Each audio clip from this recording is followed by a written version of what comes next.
everyone, welcome back to my channel. I thought I would check back in with my reading. Today we're joined by Cthulhu. I sometimes move the camera just according to where my cats are sitting, just so you can see them as well, because they used to be more active on my channel when they used to run in the background, but lately they've just kind of been sleeping a lot.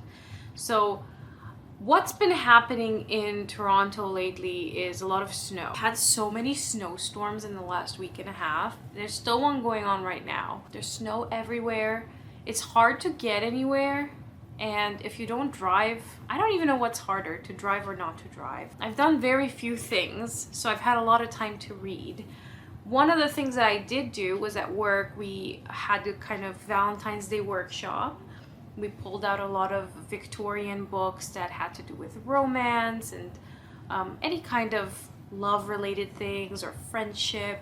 It was kind of nice to just showcase some of these to the students if they wanted to drop by. And then we had a letterpress workshop where people could print their own Valentine's Day cards on the letterpress.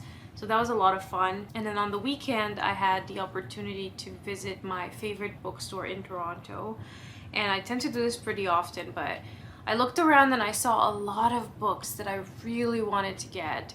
But a lot of them happened to be very rare or limited edition, so I had to kind of just keep myself from buying more things just for the sake of having them in my future collection. I did walk out with one book.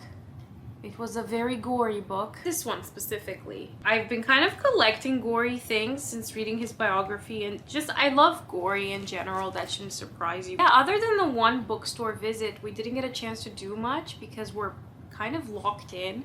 So this resulted in a lot of reading, and I finished 2 books, which I'd like to tell you about today. So the first book that I read and finished a few days ago is called Drive Your Plow Over the Bones of the Dead by Olga ToTokarczuk. The author of this book actually won the Nobel Prize in Literature in 2018, and she has many more books, and she kind of verges on like the cusp of magical realism and folklore and kind of morbid creepy, but also literary. It really charmed me. The first third of the book, I felt like the narrator inner dialogue was very much resembling my own. I connected to her narration style and to the way she kind of views things in the world. There's kind of this like curious detachment with a little bit of a morbid filter on. I just kind of really enjoyed it. And then over the course of the book, I sort of distanced myself from the narrator, and I think you're supposed to. There are a lot of gems in here in terms of quotations, and I'm gonna read to you a few. The overall plot is that we follow this older woman named Janina who really connects more to animals than to people. But the book kind of begins like a murder mystery almost, where one of her neighbors is dead, and she is one of the first people on site with another neighbor. Now, she kind of nicknames people a lot. She doesn't really like names. That's a big thing of hers. She absolutely hates her own name as well. She nicknames her living neighbor Oddball and her dead neighbor Bigfoot. Bigfoot used to be a hunter, and as we find out really early on, he choked on a deer bone. And she develops this theory that the deer were seeking revenge on him, and it was the deer who killed him. As the book progresses, we find out that there are more murders and more deaths happening in the town, and it becomes kind of intriguing. There are elements of dark folklore around. A lot of animals are involved, and our protagonist, who is telling us the story, becomes kind of rocky and unreliable as we go along. There are a few things about her that are kind of fascinating that add to the sense of atmosphere and to the lore.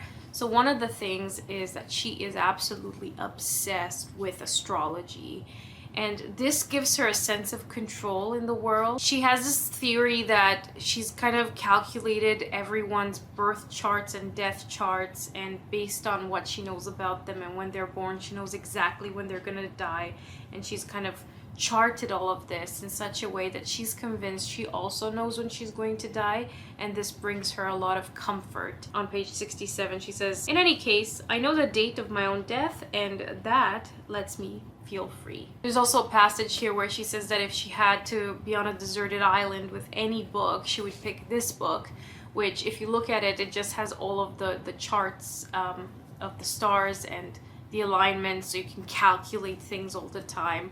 These mathematical calculations make her feel in control of everything and kind of feel like she can also look through people.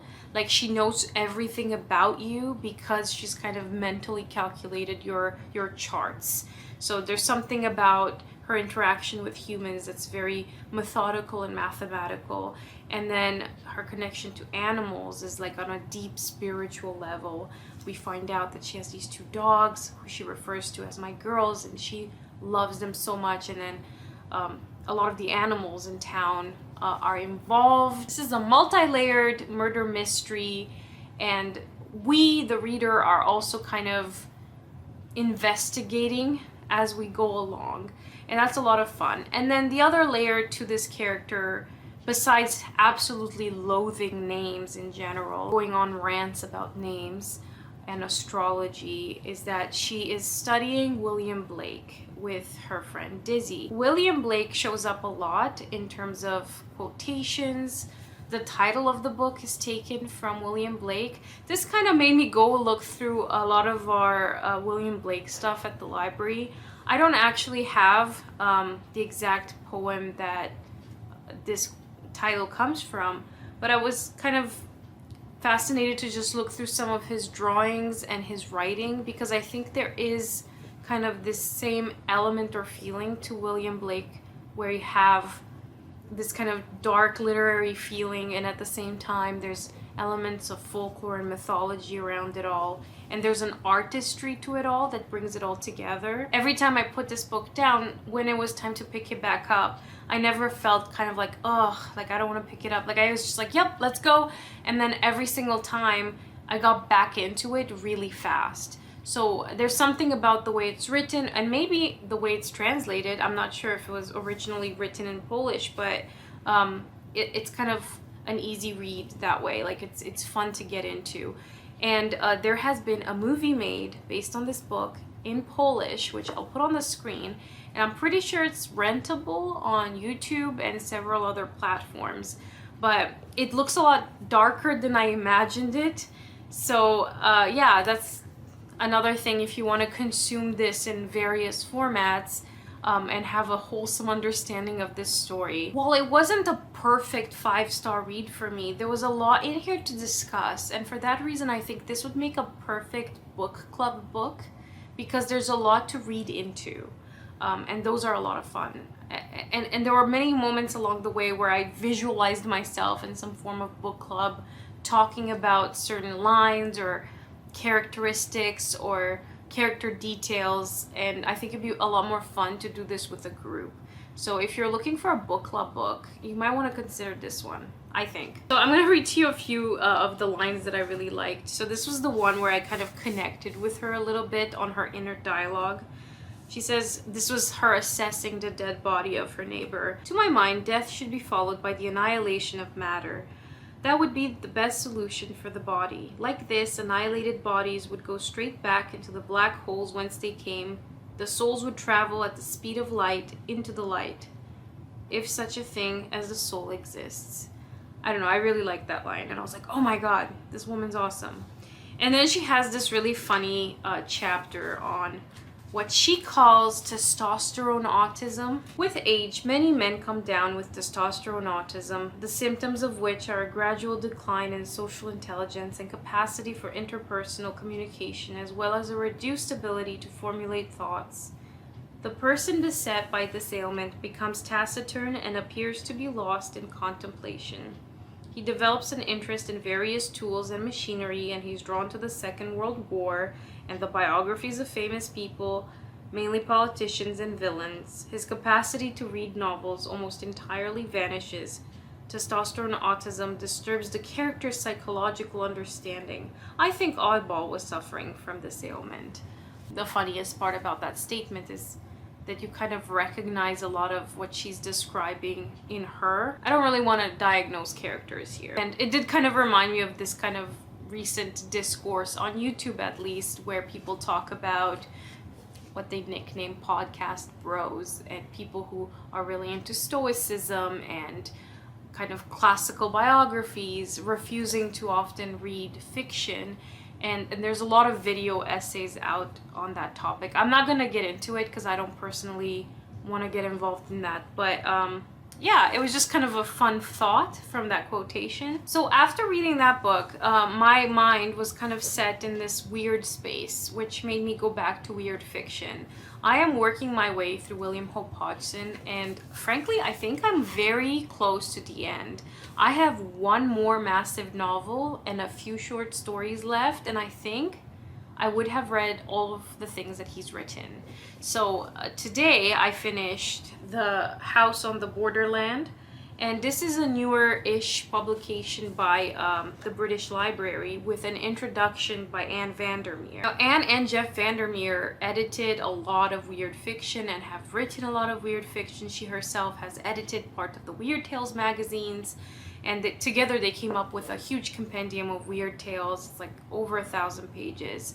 So I think inviting her to write the introduction for this was very much needed in terms of just tying it all together in a beautiful way. So The House on the Borderland is technically book 2 in a trilogy, which includes The Boats of the Glen Carrig, which I reviewed recently, and it was among my favorite books of last year, and The Ghost Pirates, which is the third book, which I read several years ago and I read first. And that was also among my favorite books of that year. So technically the trilogy doesn't really have a cohesive linear tale. So you can read them out of order like I did. But they are kind of containing similar elements, which is, there's something out there, something weird. We don't fully understand it. But I love Hodgson so much, and I love the way he writes because there's something about the topics he entertains. First of all, nautical things, mystery out at sea, weird things happening out at sea. That's everything I love. But then he writes beautifully. I mean, he's just got this style of writing that's somewhere between contemporary and Victorian. So it kind of hits that right spot of like almost literary, beautiful descriptions. And then at the same time, he has a hard time suspending disbelief, which I know sounds weird because the stuff that goes on in this book is out of this world, literally. But I think just like I do, I really have a hard time just going full in with suspension of disbelief. I need someone to like walk me through and make me believe it. But once I'm in there, I'm in there. And it's funny because the way he writes this book, you have a group of people and they're going fishing and they're in this remote village in Ireland. And the village is so remote and that they're lost. So then they kind of go deeper to find out more. And then they're behind this waterfall. And behind this waterfall, they find a manuscript. And who wrote this manuscript? Let's sit around the campfire and read to find out more about this place. And then we get into the manuscript. And within the manuscript is the tale of the House of the Borderland, where we have this older narrator who's been living in this house with his older sister. And weird things are happening around this house. There's weird creatures that are swine-like around the garden. There's a pit. There's creepy crawlies. There's darkness. There's an abyss. You keep getting descriptions of this pit. And then he has this hallucination dream of the cosmos.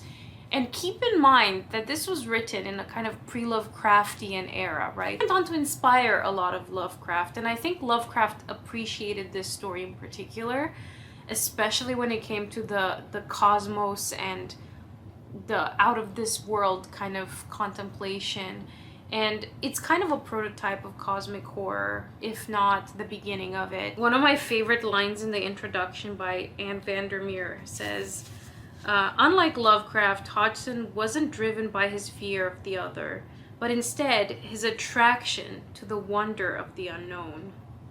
Isn't that so beautiful? I mean, the one thing that kind of weird fiction as a whole lacks, which, I think it's necessary too in some way, is that it's not very character driven. You can substitute a scarecrow for any of the characters in most of these books and Lovecraft's books, and it would be the same, because it's all about the creatures, the atmosphere, the feeling, and kind of what goes on, and the series of odd events, and kind of bigger philosophical questions about the world and the mystery of the universe, than it is about assessing a human character and kind of unfurling someone's life in a way that's deep. So you can, if you're a character person, this might not be for you, but it's definitely fun. But then Hodgson also kind of like takes us out of this narrative, because we're kind of introduced to it in layers, and you know, the same people who are reading this manuscript kind of get to conclude the tale, and then we kind of get this folkloric or fairy tale like explanation of this house that's been haunting these villagers in Ireland for a long time, and we get a sense of place, and you know, some things are just unexplainable and mysterious, and there's a lot in this world to marvel at. So that's kind of where it leaves you, in a moment of awe and wonder. So yeah, I don't know, in a weird way these two kind of worked together. I did follow a mood, I guess, after this book sent me to this book. Do let me know if you've read these, or if you're interested in reading these, and yeah, any thoughts and feelings. Thank you very much for watching if you've made it this far, and I will see you in a future video. Bye!